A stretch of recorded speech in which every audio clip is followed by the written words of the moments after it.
Guys,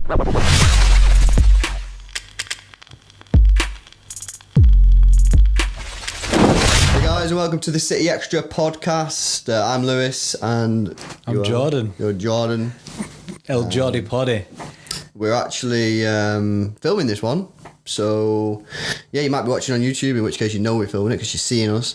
But if you are listening to us on Spotify or Apple Podcasts or Soundcloud and you want to see our faces for some reason, then stop listening and go over to YouTube. Or if you don't want to see our faces, then just carry on listening to it on whatever you're listening to it now. That's perfectly fine. You don't need to see us. It's just that some people have been we got quite a lot of people asking to see our faces when we do the podcast. I'm not entirely sure why. This, innit? We have enough videos, isn't it, for them to see our face, but people just want to see our face when we do the podcast, innit? But people wanted it, and who are we to say no? Maybe people want a live house rules. That's what it is, isn't it? That's it. So yeah, that's that. Been a mad week, innit? It's been just full of like those. Oh, by the way, some people might be asking, why have you podcast been? Where have you podcast been? We've been like, there's been loads of stuff that we've been working on. Like, obviously, we've been smashing the YouTube content. So if you've not already gone over to our YouTube channel, go over, just type in City Xtra on YouTube and it'll come up. Make subscribe sure you subscribe to it. So we've been smashing that out, and we actually did record a podcast the other day. It's just there was like a technical issue with it, and as well, just with like games being like every couple of days, we find it really difficult to like when to plan to do podcasts, because like literally you'd record it, edit it, release it, and then literally 24 hours later it'd be sort of out of date. It's redundant, isn't it? It's redundant. So our plan is we carry on doing the podcast, but we're going to reduce them down to around 20-25 minutes, but have them more regular. So we might not like do previews and reviews all in one. They might be separated, but we just think it'll work better that way. More podcasts, but shorter, which it's easier to listen then as well. Yeah, it's shorter, but a bit more structured. Yeah. So we'll probably get through a lot more. Like, it's crazy. Like in an hour, we probably waste a lot of time just talking shit. Yeah. Whereas if we structure it, I can promise there'll still be a lot of us talking. Yeah, most of it will be us talking shit. I mean, we're probably like 5 minutes into this, and you've learned nothing. Yeah, and we've not spoke about football. Yeah, but yeah, that was where we've been and stuff. Anyway, so let's get on to what's been happening in the world of Manchester City, which is never a dull moment, and it's certainly not been dull this week. Where do you want to start, heads or tails? Heads. Heads can be the draw. We might as well do the draw because that happened first. Let's go through the draw. So yeah, Champions League draw. We're currently beating Real Madrid 2-1. Yeah. 2 away goals. Game's been confirmed that it's going to be played at the Etihad at City Stadium. Obviously, no fans. So a little bit of an advantage there for Real Madrid in the sense that they're playing in our stadium with no fans, and we played in their stadium with fans. However, it could have been much worse for City. It could have been held in Lisbon, which is obviously terrible news. Would have been bad news. At least it is being held in our home stadium, so we do have an advantage. We're going into the game with them 2 away goals. If we win the tie, we don't necessarily have to win the game, but if we win the tie, we'll be facing the winners of either Lyon or Juventus. Obviously, Lyon are currently winning that game. I think it's 1-0. Yeah, 1-0, yeah. Yeah, I mean, that's not the worst draw, I don't feel. No, and Lyon can still get a result there. So for people writing them off, you're writing them off well too early. Because if they go to Juventus and get the away goal, they've smashed it. They should be winning that. If they go out there and get the away goal, then buzzing. But Juventus have missed the Champions League. Yeah. Juventus have the boy Ronaldo, and he pretty much runs this competition. Guy bags bare. So yeah, I won't be surprised even if Lyon score if he turns it round from. That's it. I mean, we'll talk about that game, that Lyon-Juventus game. Obviously, Lyon won the home leg 1-0, so they go to Juventus. Now, for me, Lyon have to go to Juventus and try and score. They got to go. Yeah, they can't just sit back and hold on to this 1-0 and hope, because it ain't gonna work like that. If they go there, take the game to Juventus, score that away goal, that puts them in a mad position. Well, Juventus would have to score 3, which is doable. Yeah. But there's no point in going to Juventus and just defending. You know what I mean? What's the point? You're gonna get found out. They've got the players are too good. So it will be a really, really interesting watch, that one, to see how, first of all, how do Lyon set up? Do they actually try and take the game to Juventus, or do they just sort of just sit on the edge of the box and try and defend for 90 minutes? And if they do that, I don't see any other winner than Juventus. Let's talk about then if we do get Lyon. I think that obviously we played them last year. I've said a few times that playing teams like Lyon can be more tricky than playing teams like Juventus and Real Madrid because you don't really know what you're facing. Unpredictable, isn't it? You know, I sort of proved right by what happened last year against Lyon.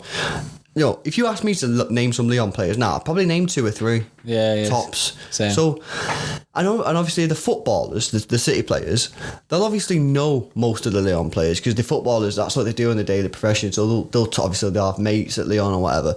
And obviously, in preparation for the game, they'd be watching DVDs, they'd be watching Lyon matches. But it's still the truth, and like if you play against Mahrez and you're a left back, you know pretty much what Mahrez is going to do. He's going to cut inside. Now stopping him is one thing, but you know what he's going to do. When I'm playing against one of these Lyon players, I might have seen him play a few times on a DVD that the club have shown me, but my natural instinct, I don't know what he's going to do. Naturally, I know what Mahrez is going to do. I know what Ronaldo's doing if he's on the left. They're all because you've seen these players play week in, week out for years. Yeah. Like, and for a lot of the players, they're a bit idols. Yeah. So, like Ronaldo and stuff, he was probably an idol for a lot of footballers. So, but because of that, you know exactly how he plays because you've seen him all the time. And doing some preparation, like, that's years of watching the guy play. And the players that play for Lyon, say, you're not going to have been watching them for years. It's very unpredictable because you don't know how to approach it. You obviously, like you say, you can watch the DVD, but that ain't going to give you the same insight that you have from watching a player. It's the ingrained knowledge, isn't it? Yeah, it's ingrained in your brain. When you're a player and you're defending against a certain player, it's having that, I know what you're going to do. Now, like I say, trying to stop it is a totally different thing because, you know, you might not, the attacking play might be too good, but if you know what they're going to do before they've done it, you've got an advantage. If I'm looking at a winger going, I don't know whether you're going to go down the wing or cut inside, or I don't know what you normally do because I don't really watch your league, I don't know who you are, whatever. That's a little bit more tricky. So what I'm trying to say here is that, yes, obviously I think I would prefer Lyon for obvious reasons. Lyon reason. For obvious reasons. But, you know, by no means does that mean that it's going to be a walk in the park. And it shouldn't be. We got beat up them twice last year. Yeah. I'm sure we did. And the players are going to have to be on the top form. They're going to have to do the research on the team and how Lyon set up. And yeah, I'm hoping that Lyon get the win, but obviously providing that we beat Madrid. But it's not going to be easy. It's not going to be easy. I think regardless of who you're facing, because all the Champions League ties are now one leg, regardless of who you're facing, you need to take it really serious. Like, every game has to be a final. I keep saying this and you need to come at the game with the same intensity that you would every other game in the Champions League now. It's all has to have the same passion in it because it could be a last, isn't it? Like, obviously, now that Cass has done it, it's not. When I say last, I don't mean last ever. Like, that sounded very doom and gloom, didn't it? Like, you know something that we don't. Yeah, but no. What I mean by that is, like, obviously we've been one tie. It's all or nothing in every single game. Yeah. And the last thing you want is to think, oh, Lyon, we should beat these. Yeah, with no second chance as well. Yeah, and then them go and smack you because, like you said, there's no second leg. You can't fix it in the second leg. So it's going to be interesting to see Pep's tactics because obviously we've seen his first and second leg tactics and they've never been really that great, the whole Tottenham issue. So it'd be interesting to see how we set up. Yeah, no, absolutely. I mean, again, we've got to get through Madrid, but we're just talking on you know, hopefully that we do.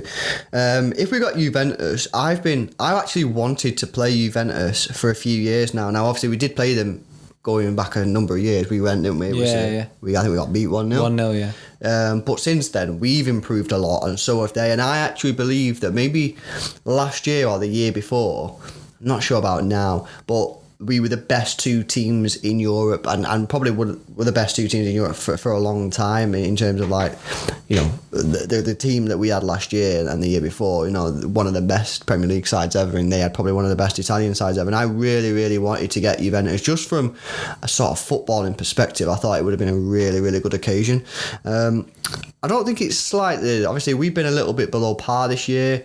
Still a really good team though, and I don't think they've been firing on all cylinders. But you know, they're still up there. It's still like a side kind of that. This fixture has come back round, but we're still both very much at the top of our own leagues. Yeah. So it's going to be nice to see, and especially because both teams have improved a lot since last time we played them. It's exciting. Like if I was a neutral, I'd be buzzing to be watching City against Juventus. Yeah, that's the tie you'd want, innit? That's the tie that TV want. Because that'll get the numbers. Well, that's what I'm saying, and I do want to see this game. I think it'd be, just from a footballing point of view, I think it'd be insane. And obviously, Conte. Is it Conte or is it Sarri? Yeah, no, it's Conte. Oh, it's Conte. Yeah, Conte. Sure. Oh no, is it Sarri? It's Sarri, isn't it? I think it's Sarri, isn't it? Where's Conte? Is Conte into Milan? Yeah. Yes, right. So it's Sarri, yeah. Sarri. Yeah, because obviously he was at Chelsea, wasn't he? Yeah. He got off with remember the Kepa thing? Yeah, the Kepa situation, final, yeah. when he refused to be subbed off. Yeah, I just think, obviously, Sarri versus Pep. Obviously, but Sarri at Napoli was decent. Sarri ball. He had them playing really good football, didn't he? Yeah, he did. But yeah, that would be a really, really good game to watch. And obviously, it would only be one leg, so no mistakes from our defence if we get there. Obviously, got to get through Real Madrid first. So yeah, that's our sort of views on the draw. Let us know, guys, what you think on the draw. Obviously, if you listen on YouTube or you're listening on SoundCloud, you can leave comments. Yeah, you can leave time comments on SoundCloud, can't you? Yeah, you can't leave comments or anything on Spotify's a bit dead for all that, isn't it? Yeah, like, I think, you can listen, but you can't interact, and that's what about it. Yeah, we're about the whole interaction side now, aren't we? Yeah. We've evolved from what we used to be. Yeah. But this isn't our final form either. For people that are watching the video, by the way, you'll notice that we're on one stationary camera, which is where you are. That's where you're seeing us. It's kind of like behind the scenes for a lot of people, isn't it? Because everyone sees what we're looking at towards that way, whereas now you're seeing our kind of setup and stuff, so don't come and rob us. But what I'm getting at is we're actually going to have a multi-camera setup soon, so it would be more fluid, so you'll be able to see our faces more. Not that you want to see our faces more, however, you are going to at many, many different angles. Oh God, that sounds nice. So we'll have our flattering sides, isn't it? Right, well, on that note, Cass, when was it? I can't remember. What time is it now? 3 o'clock. 3 o'clock in the morning. Yesterday? Yeah, technically it was yesterday. Jeez, we're closer to the 24-hour mark. Like it being a day since Cass. That's true. That's insane. It's nearly been a day since the result came out. I was spamming F5. We have our old City I chat, don't we? And all those lot were going mad about it. I was nervous. I was really scared. And I don't know why, because I do know why, obviously, but I kind of, in my head, I built up over the weekend because of Ian Cheeseman coming out saying about, rumours are been fully exonerated and stuff from people in the club.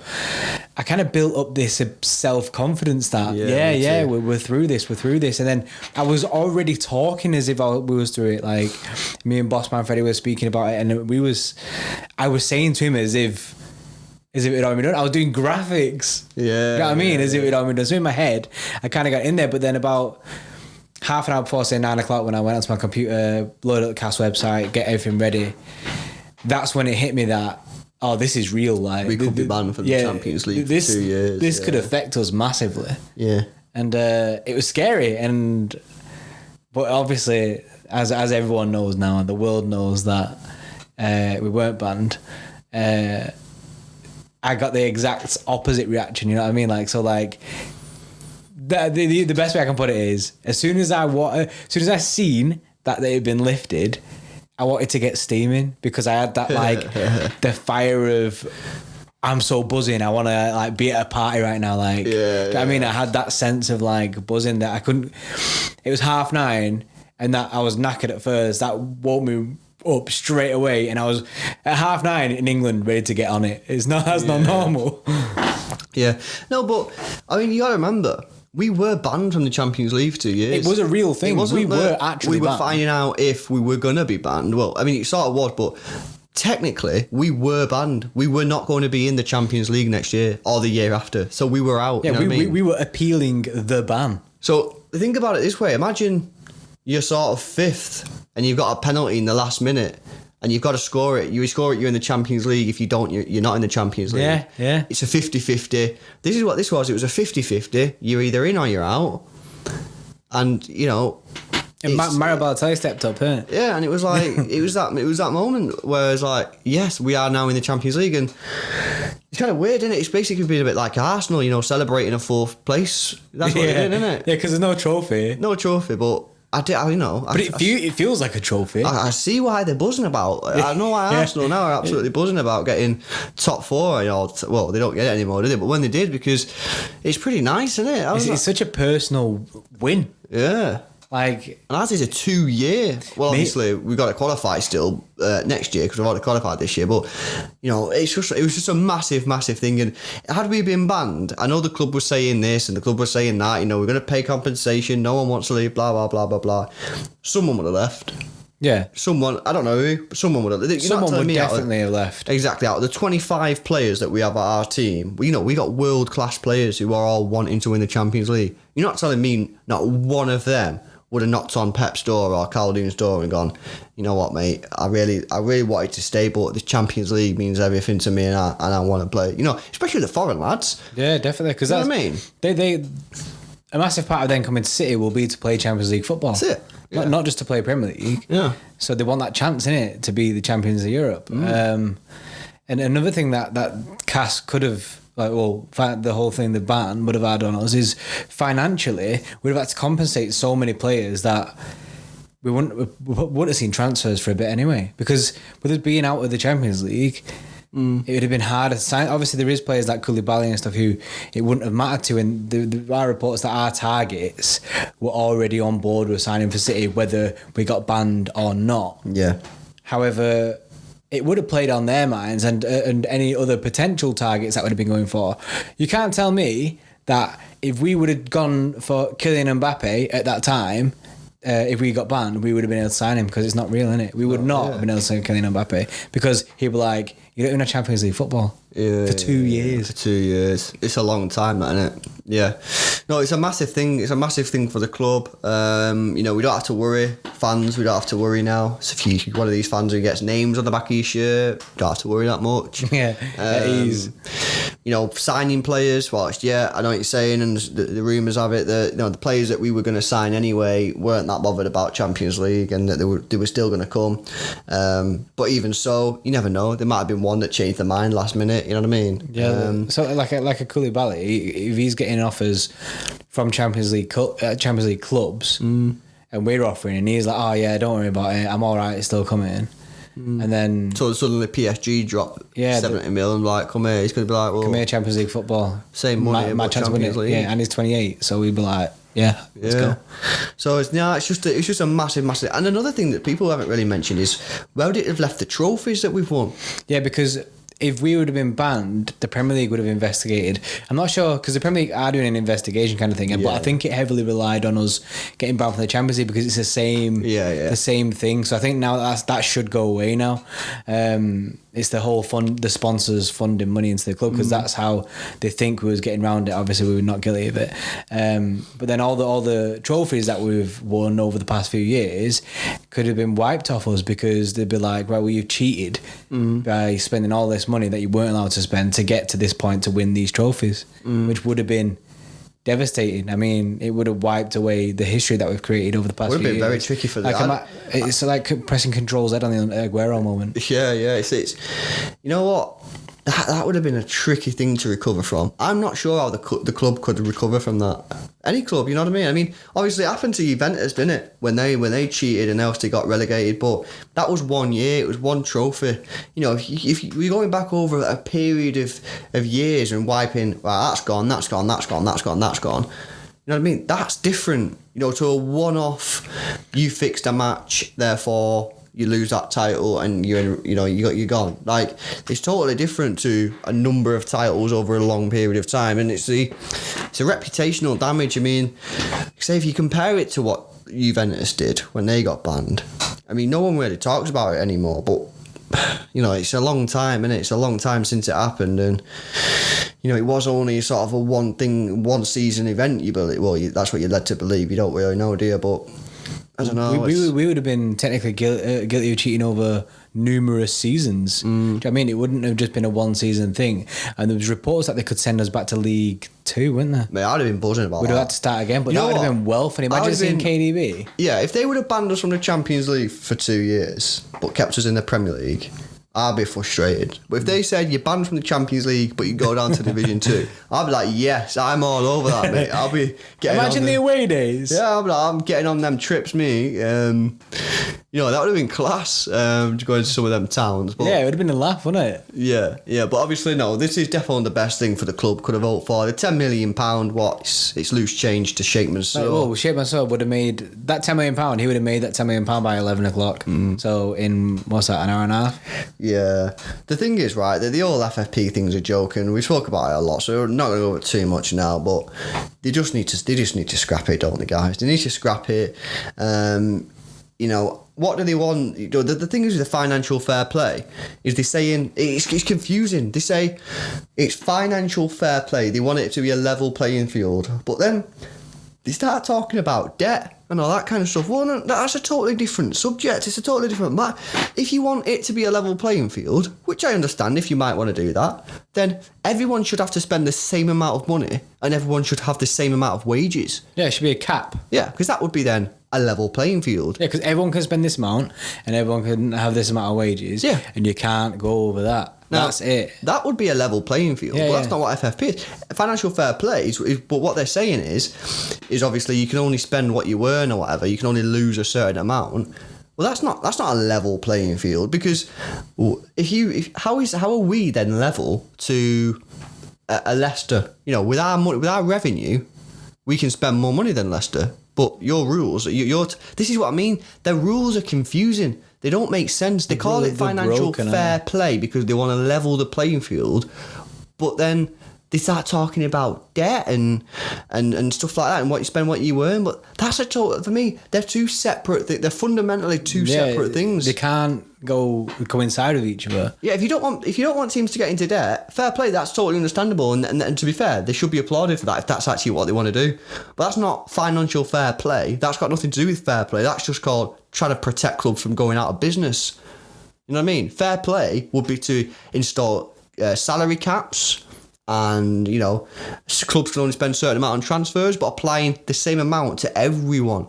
That would be a fair play. Yeah, that is a full cap, in it. You know what I mean? So then everyone can only spend that amount of money. It's up to you what you do with that money. It's up to you what you do with your wage bill. However, you can't get anything more than it. So choose wisely. And that would bring down the cost of transfers. Yeah. Because, well, the cost of a transfer would then be capped at that price as a maximum because no one would be able to spend over that, so it'd be impossible to make that transfer. And then so it would bring everything back down, which, like you're saying, it does level the playing field. And the way that financial fair play is now, only spending what you're earning, is killing off these smaller clubs because there's no room for investment. It's almost like if you're Asda, you've got bare money, so you can invest bare because you make bare. Whereas if you're the little corner shop and you want to then expand, and you're like, oh, I'm going to buy a warehouse and I'm going to expand my store and try and get a bit of a couple of stores going, do you know what I mean? Like, try and expand yourself. You can't, because you've not got the money that you make in your shop. Yeah. You can't do that. So for that guy who owns that little shop, he can't go to the bank and say, can I have a business loan of like 500k? He won't be able to spend that. Yeah, mate, this is top level stuff. Knowledge, innit? You're right though, mate. You're absolutely right. You're absolutely right on that. And I've not heard that one before, but you know it is correct. You know the bigger clubs can afford to spend more because they've got the bigger revenues. But to get bigger revenues, you got to invest. Look at our revenues when Sheikh Mansour started. It's probably like 100 million. Now it's over £500 million.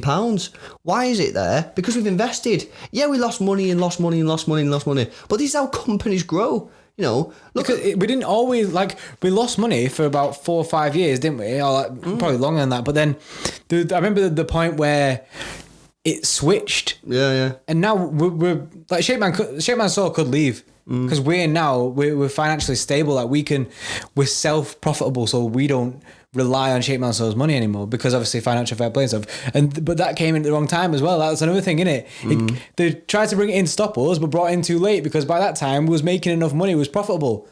So we was making enough money to fund all our transfers anyway. Yeah, it's dusted, mate. UEFA in the mud, FFP in the mud. And it's funny, I'm not speaking about FFP for too long, but no, I mean, the thing is with the FFP is it just gets everyone going, doesn't it? Because we all know, and when I say this, it's not because we're arrogant, but it's because we've got first-hand knowledge of it. Because as City fans, we have to deal with it every single day of our lives. And I always say this, but as City fans, we are probably the most knowledgeable as a fan base of what FFP is, and that's because me, you guys listening to it, we've had to deal with FFP every single day for the last 10 years. So we know exactly what it's about. Whereas when you speak to your mates who support, I don't know, Norwich or someone like that, they don't know what it's about, so they just give you a few digs and say that you know it's all wrong. But no, you try and explain it to them, but they don't really want to know. But that's what it is, isn't it? I mean, you know, I don't want to play the victim card here because that's not what it's about, but it's annoying because we know as fans that it's fundamentally flawed and it's targeted at City, but you know. Yeah, but no matter what we say, they won't see that until they experience it. That's like Newcastle, innit? Newcastle fans are buzzing about this proposed takeover. However, they don't understand that the implications that it has. So it's going to take them years to get anywhere near our level, and a lot of years, because Newcastle, to be fair, will, like you said before, they will be able to do it. But it will just take because they've got a big ground, but it's just going to take a very, very, very long time. Whereas with us, what has taken a long time, it's taken like 10 years to get to where we are. However, it didn't take us 10 years. Think of the process between 2008 and 2010, or maybe 2008 and 2012, say, for that 4 years, yeah? That would take Newcastle like 15 years. Yeah, it'd take a lot longer than 4 years. So then for them to get to where we are now is a massive amount of time. So that's 3 times that. So what, 45 years is Newcastle going to win the Premier League? What you're saying is, well, Newcastle can do it because of the size of the football club. If Sheikh Mansour wanted to go in and pick, I don't know, we said in a video earlier, Walsall or, you know, Stockport County or someone like that, and say, lucky day, lads, I've got £15 billion in the bank and I'm going to spend it on getting you to the Premier League. No chance. Because there's no way you can get the investment into that sort of football club. You know what I mean? Amazon aren't going to sponsor Walsall or Stockport County. They're not, are they? So they're not going to get the revenues. Do you know, the financial fair play thing, is that just for transfers and stuff, or does it implicate, say, if anyone came in and wanted to build a new stadium, would it? I don't know, mate. This is the thing. It's all mystery, innit? It's all a bit of a mess. No one really knows what it's about, but everyone knows it's just a sham. Let us know what you guys think about the whole CAS situation, the whole FFP situation, the draw, everything. Let us know down in the comment section below. Whatever you listen to, if you're listening to it again on Apple, let us know how the video is. Yeah, that was not what the video is, for those people who wanted to see our faces. Yes. But yeah, if you listen to it on Apple Podcasts or Spotify, you're not going to be able to talk to us, innit? You're just loner. Yeah, the loners, innit? Yeah. But yeah, anything else? Nah. No. Yeah, so like I said, this is a bit shorter podcast just because we can fit more in, more podcasts, that is. So I hope you've enjoyed our first ever podcast, which has been recorded for those who've watched it. Like I say, if you are listening to it on YouTube or anything, make sure you subscribe and like the video. So yeah, thanks a lot for listening, guys, or watching, and catch you guys later. See you in a bit. Bye.